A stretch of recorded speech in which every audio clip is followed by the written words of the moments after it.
આજે વિધાનસભા ગૃહની મળશે બે બેઠક। પ્રથમ બેઠકનો પ્રશ્નોત્તરી કાળથી થશે પ્રારંભ। ઉદ્યોગ, નાગરિક ઉડ્ડયન, શ્રમ રોજગાર સહિતના વિભાગોના પ્રશ્નો રજૂ થશે તો માંગણીઓ પર ચર્ચા અને મતદાનનો પાંચમો દિવસ કૃષિ, બંદરો, માહિતી અને પ્રસારણ વિભાગની માંગણીઓ પર ચર્ચા થશે। બપોરે યોજાશે બીજી બેઠક। પ્રશ્નોત્તરી કાળથી થશે બીજી બેઠકનો પ્રારંભ। નાણાં, ઉર્જા, સહકાર સહિતના વિભાગના જે પ્રશ્નો છે તે રજૂ થશે। માંગણીઓ પર ચર્ચા અને મતદાનનો છઠ્ઠો દિવસ ઉદ્યોગ, શ્રમ, મહેસૂલ, ડિઝાસ્ટર સહિતના વિભાગોની માંગણીઓ પર ચર્ચા થશે।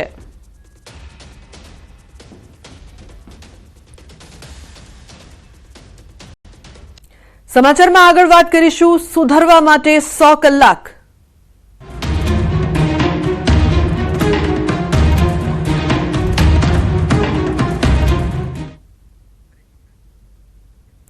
તો અસામાજિક તત્વોના આતંક સામે એક્શન। ગુંડા તત્વોને પકડી પાડવા રાજ્યભરની પોલીસ હવે એક્શનમાં છે।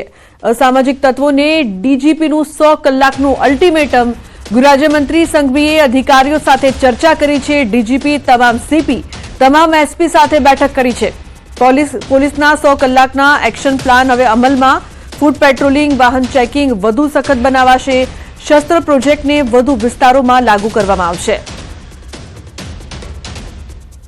તો પોલીસ હવે એક્શન મોડમાં છે। અસામાજિક તત્વોના આતંક સામે હવે પોલીસ આકરું વલણ છે તે દાખવી રહી છે। હવે જે પ્રકારથી અસામાજિક તત્વોનું જે આતંક છે તે નહીં ચલાવી લેવાય તેવી વાત પણ પહેલા જ કરી દેવામાં આવી હતી। ગૃહરાજ્યમંત્રી સંઘવીએ અધિકારીઓ સાથે કરી ચર્ચા। ગુંડા તત્વોને પકડી પાડવા સુરત પોલીસ એક્શનમાં છે। શહેર સહિત ગ્રામ્ય વિસ્તારમાં પોલીસનું કોમ્બિંગ।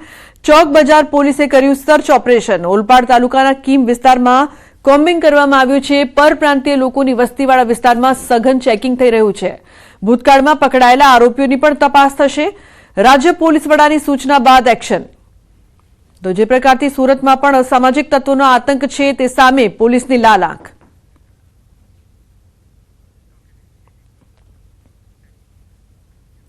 તો રાજ્ય પોલીસ વડા વિકાસ સહાયના 100 કલાકના અલ્ટિમેટમ બાદ સુરત પોલીસ એક્શન મોડમાં આવી ગઈ છે।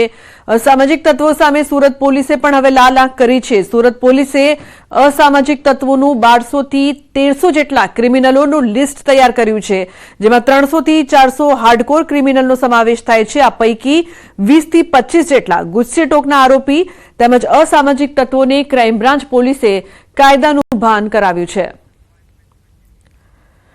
તો હિંમતનગર શહેરમાં પોલીસે ફૂડ પેટ્રોલિંગ કર્યું છે। સંવેદનશીલ વિસ્તારમાં પોલીસે કર્યું છે ચેકિંગ। હસનનગર, આરટીઓ અને છાપરિયા વિસ્તારમાં ફૂડ પેટ્રોલિંગ કરવામાં આવ્યું છે। ફૂડ પેટ્રોલિંગમાં ડીવાયએસપી, એલસીબી સહિતના પોલીસ અધિકારીઓ પણ જોડાયા છે। 100 થી વધુ પોલીસ કર્મચારીઓએ કરી છે કામગીરી। તો અસામાજિક તત્વોને ડીજીપીનું 100 કલાકનું અલ્ટિમેટમ। ગુંડા તત્વોને પકડી પાડવા રાજ્યભરની પોલીસ એક્શનમાં છે। અંબાજી નજીક ગુજરાત રાજસ્થાનની બોર્ડર પર પોલીસનું કોમ્બિંગ। રાજસ્થાનથી ગુજરાતમાં આવતા વાહનોમાં પોલીસનું ચેકિંગ। દાંતાના એએસપી સુમન નાલાની ઉપસ્થિતિમાં પોલીસની કામગીરી। તો છાપરી ચેકપોસ્ટ પર વાહનોની તપાસ અને કામગીરી થઈ રહી છે। હથિયાર સાથે પોલીસ કાફલો સરહદ પર તૈનાત। તો કેટલાક વાહનોને ડિટેન કરીને દંડ પણ ફટકારાયો।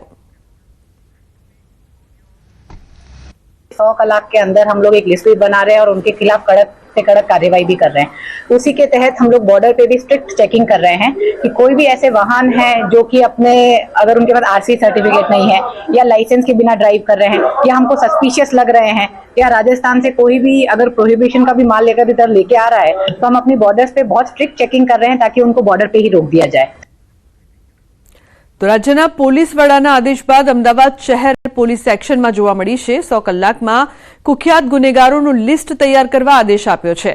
અમદાવાદ પોલીસ કમિશનરે અમદાવાદ ક્રાઇમ બ્રાન્ચ કચેરી ખાતે પહોંચી અધિકારીઓ સાથે બેઠક કરી છે। તો બીજી તરફ શહેર પોલીસ દ્વારા 1170 આરોપીઓની યાદી તૈયાર કરવામાં આવી છે।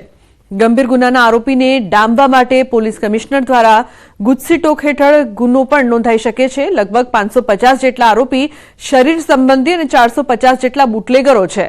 2 થી વધુ ગુના ધરાવતા 1170 આરોપીઓ સામે કાર્યવાહી કરવામાં આવશે। વસ્ત્રાલમાં અસામાજિક તત્વોના આતંક બાદ ગુજરાતના ડીજીપીએ ગુનેગારોની યાદી તૈયાર કરવા સૂચન કર્યું હતું।